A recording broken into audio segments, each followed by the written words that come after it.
All right, ladies and gentlemen, welcome back to the channel. We're talking about the Pittsburgh Steelers in tonight's video, unfortunately. And the reason that's unfortunate is because they just lost 34-17 on the road to the Baltimore Ravens. This had not playoff implications in the sense of, oh, the Pittsburgh Steelers lose this game and go out of the playoffs. It was for the division. It was pretty much for the division. And home game, no home game, it doesn't matter because the Pittsburgh Steelers, to me, still have a glaring flaw. Outside of George Pickens, Russ can only do so much. Arthur Smith, the offensive coordinator, can only do so much.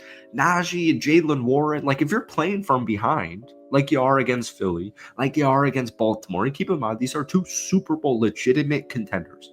If I told you the Baltimore Ravens, maybe not Steelers fans would like to admit this, but if I told you, if you had to keep it a buck, that the Baltimore Ravens were playing, I could see the future. I'm a time traveler. Baltimore versus Philadelphia is the Super Bowl. You'd be like, maybe that's not a Super Bowl I want to watch. Maybe that's not a Super Bowl I wanted to happen, but that makes sense, right? It's not crazy. It's not out of the realm. George Pickens has missed a couple of games now, and it's just clear as day, even in that win about 3 weeks ago to the Cleveland Browns, it's just apparent that this team just needs more talent on offense. Or more stars, I should say. They always say stars win you playoff games. Good teams get you to the playoffs. You need a good team to win a Super Bowl, blah, blah, blah. But, stars in the playoffs are what makes a difference no matter the sport. And, when you're down 17-10, or you're down even 7-0 in the first quarter, it's just so clear, and it's something Steelers fans knew. It's something even myself as a Packers fan knew, but I didn't want to admit it because when Deontay Johnson originally got traded this past offseason, the thought process is, well, obviously Pittsburgh's going to go out there and get a wide receiver too. And they didn't, or they did, but it wasn't kind of what anybody was really looking for. And I don't even think Pittsburgh was looking for that. But welcome back to the channel. We're talking about the Pittsburgh Steelers in tonight's video. Obviously, I hate making videos like this. I hate being negative. I hate talking about losses, but we're in an era of sports especially, but just the world in general, where everybody, just hate gets clicks. People love, if you win a football game, well, here's why, even though you won, here's why you suck. Oh, you lost a football game, you suck. And here's why you suck. So you suck either way. Now with Pittsburgh, all hope is not lost. Just because you lost 2 games to Super Bowl contenders, it doesn't mean all hope is lost. When George Pickens comes back, it just seriously takes this team to the next level. It really does. But let's look at tonight's game, as a good example. Russell Wilson, 22 of 33, 217 yards, 2 touchdowns, and 1 interception. They ran the ball very well. They didn't run too much. Jalen Warren was actually the leading rusher for Pittsburgh. He ran 12 times for 48 yards. Najee ran 9 times for 42. As a team with a couple of from Russell, 24 carries for 117 yards, averaging 4.9 yards per carry. I really wish Najee Harris ran the football more. I wish the Pittsburgh Steelers ran the football way more. But this was a game the entire time. Pittsburgh was pretty much losing the entire game, but all the way up until a pick 6 from Russell Wilson, it was a 1-possession game for the most part, and it never felt like, oh, well, Pittsburgh's obviously losing this game.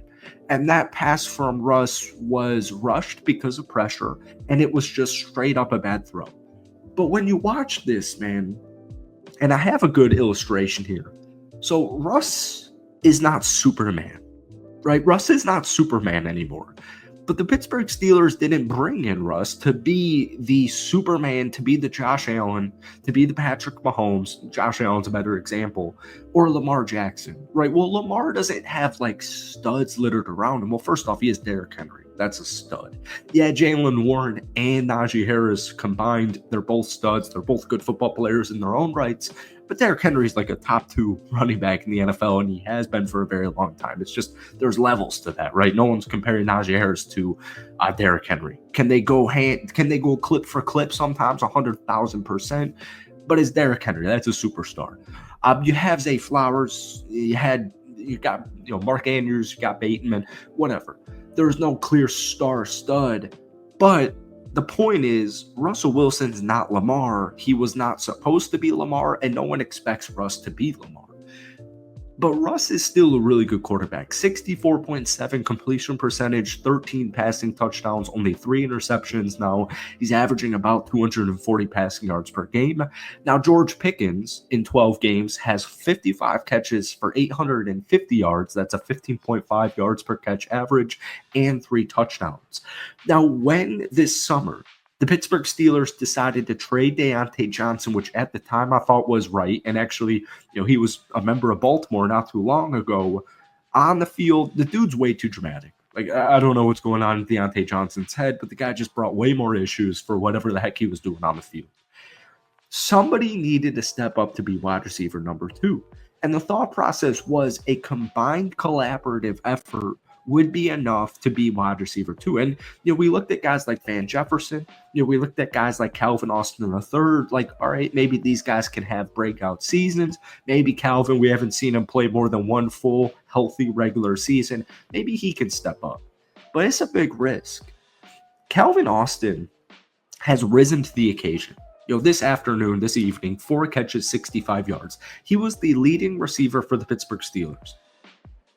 On the season before tonight, he had 28 catches for 452 yards, 4 touchdowns, and, in the punt return game, the dude's been a stud.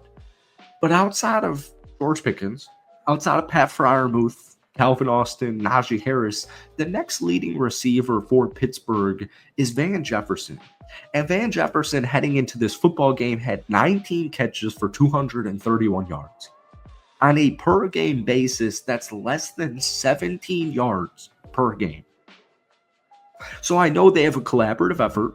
I know Najee can catch. I know Warren can catch. I know Pat Freiermuth can catch. Calvin's good. But they need more. And so my biggest thing for Pittsburgh, because as good as this defense is, this is still clearly, and that's why Russ was brought in, this is still a team that can win now. And keep in mind, like, George Pickens extremely young.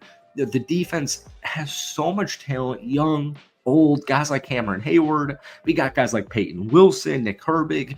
It's a Joy Porter. It's just a really good defense. So even if Pittsburgh loses in theory or hypothetically in their first playoff game and people think this season was a wash, like, what are we even doing here? That's not the point. Russ can't be Superman. He can't be Superman. And George Pickens himself, I think when he's not on the field, it's very clear at worst, he's a top 10 wide receiver in the National Football League. But the thought process was, Brandon Ayuk, they're going to make a trade.